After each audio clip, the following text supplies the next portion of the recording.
for us. Thank you so much for joining us today. And First Take starts right now. God damn! I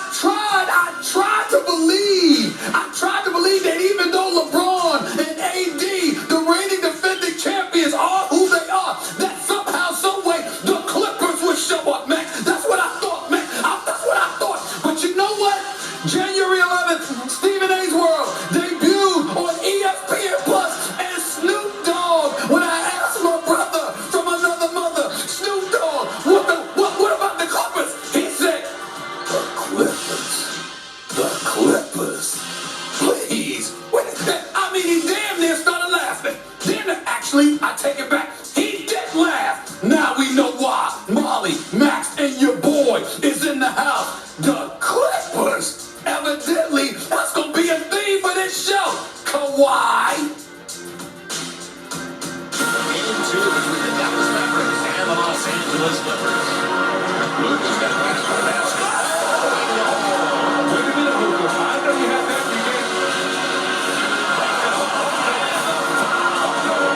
That's not fair either. Luka gets the triple on the move. Hardaway for three. Got it. The shocker of all shockers so far. The Dallas Mavericks have stunned the Los Angeles Clippers. It's hump day. What's going on, everybody? Welcome to First Take. Thank you for hanging out with us. That was a heck of a team, Stephen A. Smith. I'm fired up for today. Middle of the week, we're ready to go. Max Kellerman looking dapper as usual. And gentlemen, you know where we're starting. The Clippers. So Luka Doncic, a wrecking ball, 39-7-7, as he leads his Mavericks to a commanding 2-0 lead over Kawhi, Paul George, and the Clips. Keep in mind, both those games were back in LA. Friday, they head back to their home turf, Dallas. Hello, you getting concerned? I'm not concerned. Like I said, we got to win 4 games, and you come in on an opposing team's floor and you play. There's no pressure on you to make shots because you're supposed to, just try to come in and steal a game or steal 2 games. But now they got to go home and try to keep up the same shooting. So it's easy to come on the road and do that when there's no pressure on you. So we'll see in Game 3. There is none. There is a competition. We got to rise to the occasion. Fact of the matter is, if we don't, we're done for. But there's no level of concern. No level of concern. Stephen A., is Kawhi the problem for LA? Hell yeah. And by the way, let me say this. We all know how much love and respect I have for Ty Lue. And Paul George is one of my favorite peeps and one of my favorite players. They both lying through their damn teeth. Don't lie to the American public like that and tell them you ain't worried. Hell yeah, you worried. You know why? Because I'm going to say it on ESPN, you getting your ass kicked. That's what's happening right now. That's what's going on with the Los Angeles Clippers. We've got a situation where Kawhi Leonard has dropped 41. I understand that. But this is why I'm not letting him off the hook, man. And Max, you know where I'm going, baby. I'm very, very predictable with this. Ain't nobody questioning the greatness of Kawhi Leonard. A matter of fact, I'm asking for significant validation on both ends of the floor. Luka Doncic is the best player in this series. Period. 22 years old, second time in the playoffs, and busting their living you know what. He gave it to you in the bubble. He put you on notice that he was there. Did you see the disrespect that he showed to the Clippers? I mean, Max sitting up there, he cussing them out in Slovenian. What's Slovenian? I don't know what the hell he is. These are European languages. I mean, it's a European language. None of us know. Cussing them out, talking smack. Yo, Patrick Beverley, you too small. Yo, Kawhi, you can't deal with me. Whatever this was, you too damn slow. Talking smack to them while dropping 39 on them, busting their little butt. And then, to accentuate the level of disrespect, this dude is literally shooting 3-point shots off of one leg, leaning off his left leg, and just throwing like he's playing a game of horse. And playing with them, talking smack to them, busting their little living you know what. I know what Kawhi Leonard did in the first half. I understand he ended the game with 41, but when it really, really counted, where the hell was he? Could be found. But you could find Luka, and I don't want to hear anything about Paul George. Paul George shot 54% from the field, even though it was only 1% from 3-point range. Last time I checked, he's the second option.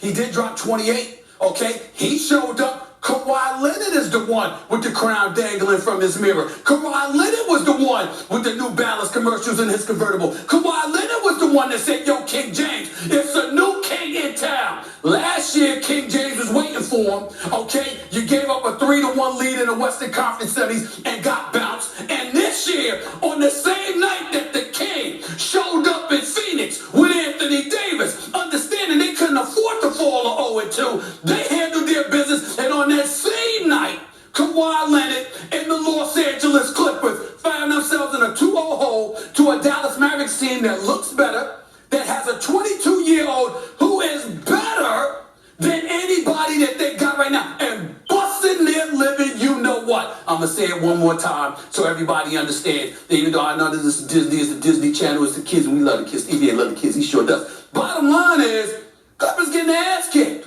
They better handle it. They better handle it. You have a lot of shows. What show is this again? Stephen A's World. What show is this? What show is this? This is First Take. Okay, because I feel like we entered Stephen A's world just now. Because only in Stephen A's world does a dude show up, drop 41, 6 and 4 with 2 steals, 9 out of 10 from the free throw line, 14 of 21. He's hitting 2/3 of his shot from the field, 4 of 7 from 3. Talk about 50, 40, 90 with 41 points. And in your opinion, he's the problem. It's not Kawhi Leonard is not the problem, Stephen A. Okay. Now, Paul George had a nice game, except, by the way, 4 minutes and change left in the game. He finds himself being guarded by Kristaps Porzingis on the perimeter. On the broadcast, they're yelling, put it on the floor. Now, you put it on the floor, it's a one-possession game. Yep. Who's going to stop you in the paint? It's a one-possession game. Instead, he shoots, misses, of course. Yep. Doncic the other way, 7-point game, right? So in key moments. Now, why are these things happening? You're blaming Kawhi. I'm blaming Ty Lue. Ty Lue is the issue right now. That he can make in-series adjustments, and he better. Because it's not just that they're getting their you-know-what's kicked. It happened twice at home.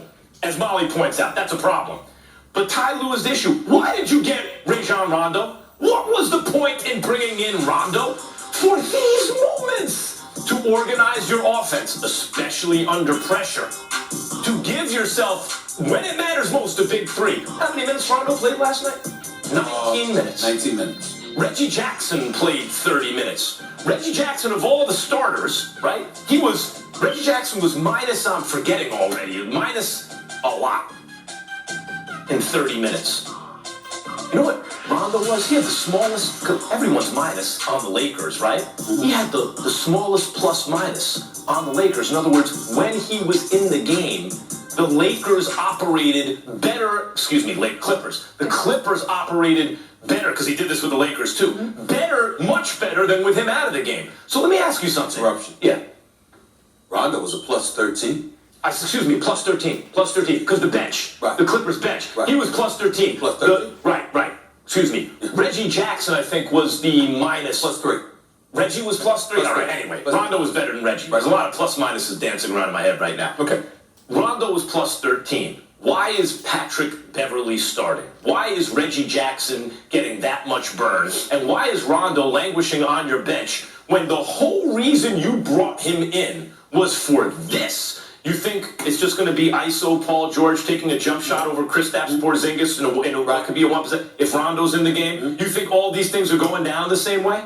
It's not. That's not on Kawhi. In fairness to your argument, I can understand where you're coming from because Rondo definitely needed to play more than 19 minutes. That is what you brought him here for, Max. I don't disagree with your point, okay, in regards to that. I'm also not letting Marcus Morris off the hook. Here's why. Marcus Morris, you're a damn good player. He's a damn good player, and he's a glue piece to the squad. What the hell are you doing fouling out? Because you sit in a move and pick and you get your elbow or your arm up to somebody's face with under 4 minutes or around 4 minutes up the game. You have any idea how pivotal you are? You know you got 5 fouls. You're a seasoned veteran. This is a playoff game. You can't make that kind of damn mistake, Marcus Morris. You better than that. That man is a good player, and you have glue pieces to every team. Marcus Morris is one of those players. You can't make that kind of mistake. So I thought that was a very valuable thing that happened. You can't foul out of that game. That's number 2. But I'm going to get back to why I'm pointing the finger at Kawhi, because I'm not looking at just numbers. I know what Kawhi can do offensively. I know offensively in terms of his efficiency and what he brings to the table. This brother's top 5 talent in the world. I know how elite Kawhi Leonard is. But we also talked about his defense. And that's what made him special. He was an MVP in the finals because of his defense. Although LeBron averaged 28 against him, LeBron shot 37% from the field back in 2014. That helped, and a lot of people credited Kawhi, obviously, with that. He got league MVP. You came after you won the title in Toronto. You came to LA with that mantra, that reputation. And this dude, Luka, giving it to him. And I'm not talking about just giving it to you. I'm talking about talking smack to each and every one of you and your teammates. I'm talking about you as a leader. When we looked at LeBron last night, when he got in Kentavious Caldwell-Pope's face, I want you to shoot the damn ball. Shoot. Got all in his mug. You look at the little elements that LeBron brings to the table. That's We'll have Rondo. more Wait, on that this is one not first. Kawhi. That is not Kawhi. That is Rondo's job. That's what he's there for. We knew that wasn't Kawhi. That's why you But bring that's what I'm Rondo calling in. him out for. The team defense is also on Ty Lue. It's not just a Kawhi issue. That's coaching. Right. And I want to clean something up real Sure. quick. Oh, yeah. I was talking about plus minuses and stuff. All the all the Clippers had minus, right? Because they were getting outplayed. The Clippers bench was outplaying the Dallas bench. But the guy with the lowest plus minus of the starters was Kawhi, -7. Everyone else was much worse. It wasn't Right. him. Okay. And You get the Rondo. point. You get the point. So Max says it's coaching. You say it's Kawhi. I have one question for you. Yeah. So White